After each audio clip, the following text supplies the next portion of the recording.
मेरे प्यारे देशवासियों, मैं आप सभी को स्वतंत्रता दिवस की हार्दिक शुभकामनाएं देती हूँ। सभी देशवासी 78वें स्वतंत्रता दिवस का उत्सव मनाने की तैयारी कर रहे हैं। ये देखकर मुझे बहुत खुशी हो रही है। स्वाधीनता दिवस के अवसर पर लहराते हुए तिरंगे को देखना, चाहे वो लाल किले पर हो, राज्यों की राजधानियों में हो या हमारे आसपास हो, हमारे हृदय को उत्साह से भर देता है। ये उत्सव 140 करोड़ से अधिक देशवासियों के साथ अपने इस महान देश का हिस्सा होने की हमारी खुशी को अभिव्यक्त करता है। जिस तरह हम अपने परिवार के साथ विभिन्न त्योहार मनाते हैं, उसी तरह हम अपने स्वतंत्रता दिवस और गणतंत्र दिवस को भी अपने उस परिवार के साथ मनाते हैं जिसके सदस्य हमारे सभी देशवासी हैं। 15 अगस्त के दिन देश विदेश में सभी भारतीय ध्वजारोहण समारोह में भाग लेते हैं, देशभक्ति के गीत गाते हैं और मिठाइयाँ बांटते हैं। बच्चे सांस्कृतिक कार्यक्रम में भाग लेते हैं।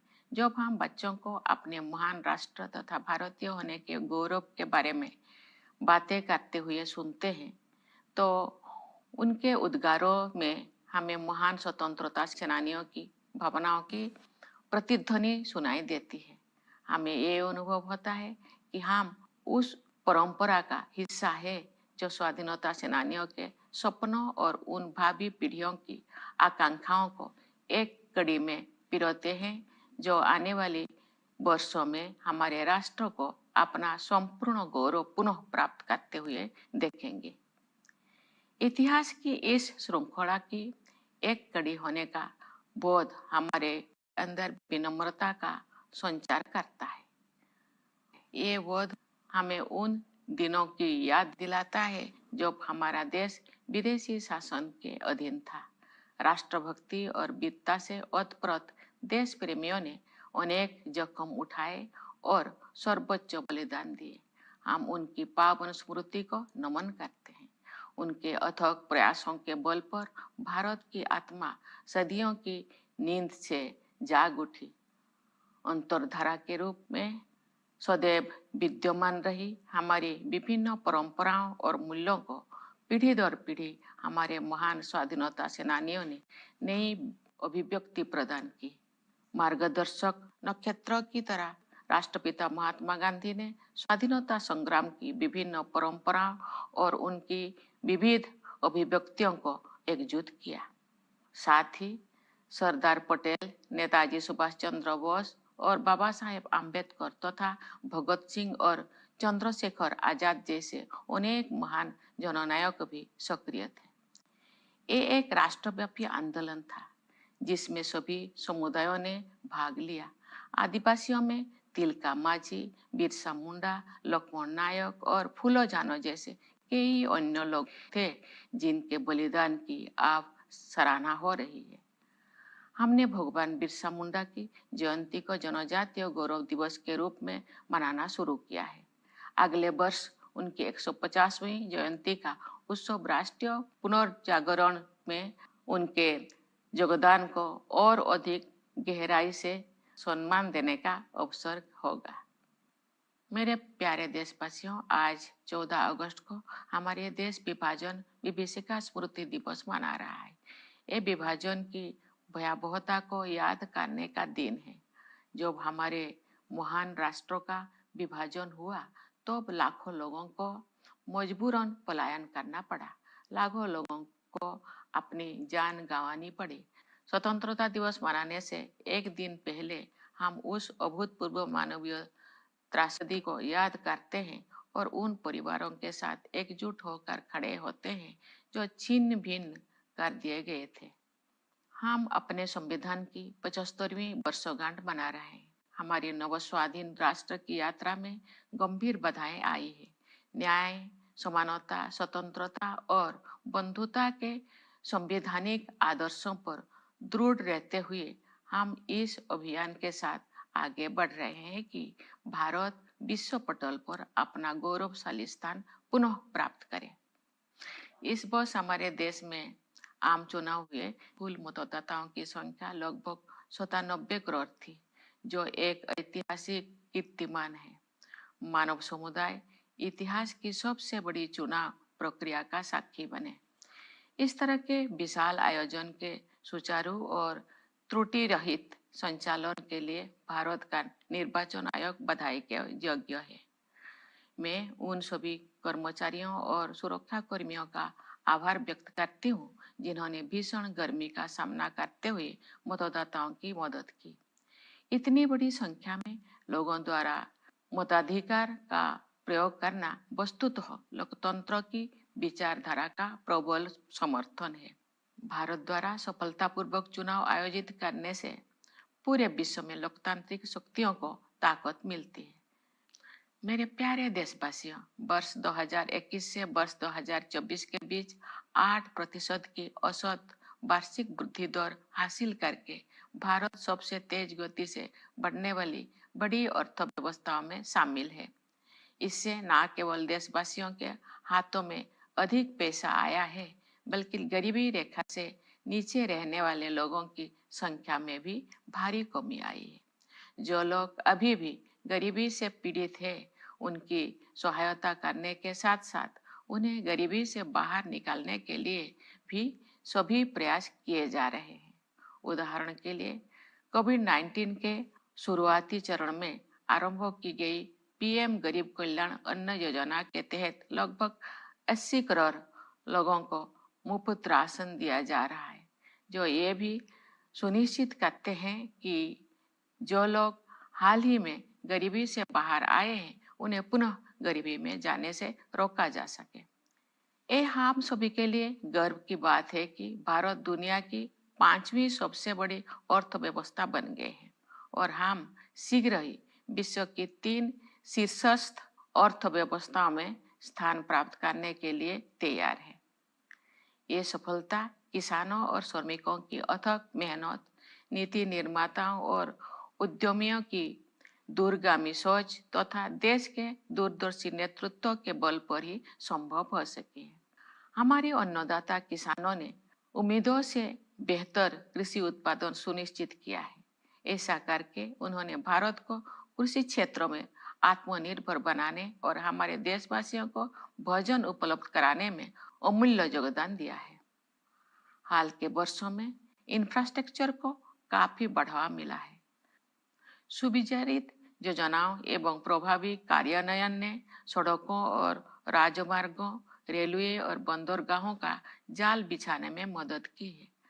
भावी प्रौद्योगिकी की अद्भुत क्षमता को ध्यान में रखते हुए सरकार ने सेमीकंडक्टर और आर्टिफिशियल इंटेलिजेंस जैसे कई क्षेत्रों को बढ़ावा देने पर विशेष बल दिया है। साथ ही स्टार्टअप्स के लिए एक आदर्श इकोसिस्टम भी बनाया है, जिससे उनके विकास को गति मिलेगी।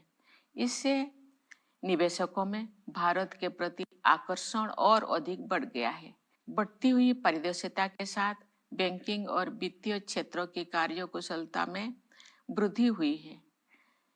इन सभी बदलाव में अगले दौर के आर्थिक सुधारों और आर्थिक विकास के लिए मंच तैयार कर दिया है, जहां से भारत विकसित देशों की श्रेणी में शामिल हो जाएगा। तेज गति से हो रही न्यायपरक प्रगति के बल पर वैश्विक परिदृश्यों में भारत का कद ऊंचा हुआ है। G20 की अपनी अध्यक्षता के सफलतापूर्वक संपन्न होने के बाद भारत में ग्लोबल साउथ को मुखर अभिव्यक्ति देने वाले देश के रूप में अपनी भूमिका को मजबूत बनाया है। भारत अपनी प्रभावशाली स्थिति का उपयोग विश्व शांति और समृद्धि के विस्तार हेतु करना चाहता है। मेरे प्यारे देशवासियों, हमें संविधान निर्माता डॉक्टर B.R. अम्बेडकर के शब्दों को भी सदैव याद रखना चाहिए। उन्होंने ठीक ही कहा था और मैं उन्हें उद्धृत करती हूँ। हमें अपने राजनीतिक लोकतंत्र को सामाजिक लोकतंत्र भी बनाना चाहिए। राजनीतिक लोकतंत्र तब तक नहीं टिक सकता जब तक कि उसके आधार में सामाजिक लोकतंत्र ना हो। राजनीतिक लोकतंत्र की निरंतर प्रगति से सामाजिक लोकतंत्र को मजबूत करने की दिशा में की गई प्रगति की पुष्टि होती है। समावेशी भावना हमारे सामाजिक जीवन के हर पहलू में दिखाई देती है। अपनी विविधताओं और बहुलताओं के साथ हम एक राष्ट्र के रूप में एकजुट होकर एक साथ आगे बढ़ रहे हैं। समावेश के साधन के रूप में अफर्मेटिव एक्शन को मजबूत किया जाना चाहिए। मैं दृढ़ता के साथ ये मानती हूँ कि भारत जैसे विशाल देश में कथित सामाजिक स्तरों के आधार पर कलहों को बढ़ा देने वाले प्रवृत्तियों को खारिज करना होगा।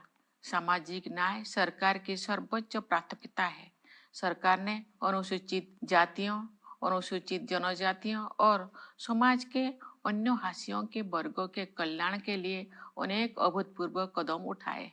उदाहरण के लिए प्रधानमंत्री सामाजिक उत्थान एवं रोजगार आधारित जनकल्याण यानी पीएम सूरज का उद्देश्य हाशिए पर के लोगों को सीधे वित्तीय सहायता प्रदान करना है। प्रधानमंत्री जनजातीय आदिवासी न्याय महाअभियान यानी पीएम जनमन ने एक जन अभियान का रूप ले लिया है। इसके तहत विशेष रूप से कमजोर जनजातीय समूह यानी पीवीटीजी की सामाजिक आर्थिक स्थितियों में सुधार के लिए निर्णायक कदम उठाया जा रहा है। National action for mechanised sanitation ecosystem यानी नमस्ते योजना के तहत यही सुनिश्चित किया जाएगा कि किसी भी सफाई कर्मचारी को सीवर और सेप्टिक टैंक की सफाई के जख्म भरे काम को हाथों से नहीं करना पड़ेगा। न्याय शब्दों के सबसे व्यापक अर्थ में अनेक सामाजिक आयाम सम्मानित है। उनमें से दो आयामों पर मैं विशेष रूप से जोर देना चाहूंगी। वे आयाम है स्त्री पुरुष के बीच न्यायपूर्ण समानता तथा क्लाइमेट जस्टिस। हमारे समाज में महिलाओं को केवल समानता का ही नहीं बल्कि समानता से भी ऊपर का दर्जा दिया जाता है। हालांकि उन्हें परंपरागत पूर्वाग्रह का कष्ट भी झेलना पड़ा है, लेकिन मुझे ये जानकर खुशी होती है कि सरकार ने महिला कल्याण और महिला सशक्तिकरण को समान महत्व दिया है। पिछले दशक में इस उद्देश्य के लिए बजट प्रावधान में 3 गुना से अधिक की वृद्धि हुई है। श्रमबल में उनकी भागीदारी बढ़ी है। इस संदर्भ में जन्म के समय बेटियों के अनुपात में हुई उल्लेखनीय सुधार को सबसे उत्साहजनक विकास कहा जा सकता है। महिलाओं को केंद्र में रखते हुए सरकार द्वारा अनेक विशेष योजनाएं भी लागू की गई है। नारी शक्ति बंधन अधिनियम का उद्देश्य महिलाओं का वास्तविक सशक्तिकरण सुनिश्चित करना है। जलवायु परिवर्तन एक यथार्थ का रूप ले चुका है। विकासशील देशों के लिए अपने आर्थिक प्रतिमानों को बदलना और भी अधिक चुनौतीपूर्ण है। फिर भी हमने उस दिशा में आशा से अधिक प्रगति की है। ग्लोबल वार्मिंग के सबसे गंभीर कुप्रभावों से पृथ्वी को बचाने के लिए मानव समुदाय द्वारा किए जा रहे संघर्षों में अग्रणी भूमिका निभाने पर भारत का गर्व है। मैं आप सभी से अनुरोध करती हूँ कि आप अपने जीवन शैली में छोटे छोटे किंतु प्रभावी बदलाव करें तथा जलवायु परिवर्तन की चुनौती का सामना करने में अपना महत्वपूर्ण योगदान दें। न्याय के संदर्भ में मैं ये भी उल्लेख करना चाहती हूँ कि इस वर्ष जुलाई में भारतीय न्याय संहिता को लागू करने में हमने औपनिवेशिक युग के एक और अवशेष को हटा दिया है। नई संहिता का उद्देश्य केवल दंड देने की बजाय अपराध पीड़ितों के लिए न्याय सुनिश्चित करना है। मैं इस बदलाव को स्वाधीनता सेनानियों के प्रति श्रद्धांजलि के रूप में देखती हूँ। मेरे प्यारे देशवासियों, आज के युवा हमारी स्वतंत्रता की शताब्दी तक के अमृतकाल को यानी आज से लगभग 1/4 सदी के कालखंड को स्वरूप प्रदान करेंगे। उनकी ऊर्जा और उत्साह के बल पर ही हमारा देश नई ऊंचाई तक पहुंचेगा। युवाओं के मनोमस्तिष्कों को विकसित करना तथा परंपरा एवं समकालीन ज्ञान के सर्वश्रेष्ठ आयामों को ग्रहण करने वाले नई मानसिकता का निर्माण करना हमारी प्राथमिकता है। इस संदर्भ में वर्ष 2020 से लागू की गई राष्ट्रीय शिक्षा नीति के परिणाम सामने आ रहे हैं। युवा प्रतिभा का समुचित उपयोग करने के लिए सरकार ने कौशल रोजगार तथा अन्य अवसरों को सुलभ बनाने के लिए पहल की है। रोजगार और कौशल के लिए प्रधानमंत्री की 5 योजनाओं के माध्यम से 5 वर्षों में 4 करोड़ 10 लाख युवाओं को लाभ मिलेगा। सरकार की एक नई पहल से 5 वर्षों में 1 करोड़ युवा अग्रणी कंपनियों में इंटर्नशिप करेंगे। ये सभी कदम विकसित भारत के निर्माण में आधारभूत योगदान देंगे। भारत में हम विज्ञान और प्रौद्योगिकी को ज्ञान की खोज के साथ साथ मानवीयता पूर्ण प्रगति के साधन के रूप में देखते हैं। उदाहरण के लिए डिजिटल एप्लीकेशन के क्षेत्र में हमारी उपलब्धियों का उपयोग अन्य देशों में टेम्पलेट के रूप में किया जा रहा है। हाल के वर्षों में भारत ने अंतरिक्ष अनुसंधान के क्षेत्र में अभूतपूर्व प्रगति की है। आप सभी के साथ में भी अगले साल होने वाले गगनयान मिशन के शुभारंभ की उत्सुकता से प्रतीक्षा कर रही हूँ। इस मिशन के तहत भारत के पहले मानव अंतरिक्ष यान में भारतीय अंतरिक्ष टीम को अंतरिक्ष में ले जाया जाएगा।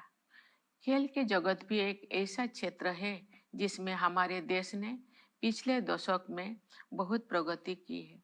सरकार ने खेल के बुनियादी ढांचे के विकास को समुचित प्राथमिकता दी है और इसके परिणाम सामने आ रहे हैं। हाल ही में संपन्न पेरिस ओलंपिक खेलों में भारतीय दल ने अपना उत्कृष्ट प्रयास किया। मैं खिलाड़ियों की निष्ठा और परिश्रम की सराहना करती हूँ। उन्होंने युवाओं में प्रेरणा का संचार किया है। क्रिकेट में भारत ने T20 विश्व कप जीता, जिससे बड़ी संख्या में क्रिकेट प्रेमी आनंदित हुए। शतरंज में विलक्षण प्रतिभा वाले युवा खिलाड़ियों ने देश को गौरवान्वित किया है। इसे शतरंज में भारतीय युग का आरंभ माना जा रहा है। बैडमिंटन, टेनिस और अन्य खेलों में हमारे युवा खिलाड़ी विश्व मंच पर अपनी पहचान बना रहे हैं। उनकी उपलब्धियों ने अगले पीढ़ी को भी प्रेरित किया है। मेरे प्यारे देशवासियों, पूरा देश स्वतंत्रता दिवस मनाने के लिए तत्पर है। इस उल्लासपूर्ण अवसर पर मैं आप सबको एक बार फिर बधाई देती हूँ। मैं सेनाओं के उन बहादुर जवानों को विशेष बधाई देती हूँ जो अपनी जान का जोखिम उठाते हुए भी हमारे स्वतंत्रता की रक्षा करते हैं। मैं पुलिस और सुरक्षा बलों के कर्मियों को बधाई देती हूँ जो पूरे देश में सतर्कता बनाए रखते हैं। मैं न्यायपालिका और सिविल सेवाओं के सदस्यों के साथ साथ विदेशों में नियुक्त हमारे दूतावासों के कर्मियों को भी अपनी शुभकामनाएं देती हूँ। हमारे प्रवासी समुदाय को भी मेरी शुभकामनाएं। आप सब हमारे परिवार का हिस्सा है। आपने अपनी उपलब्धियों से हमें गौरवान्वित किया है। आप सब विदेशों में भारत की संस्कृति और विरासत का गर्व के साथ प्रतिनिधित्व करते हैं।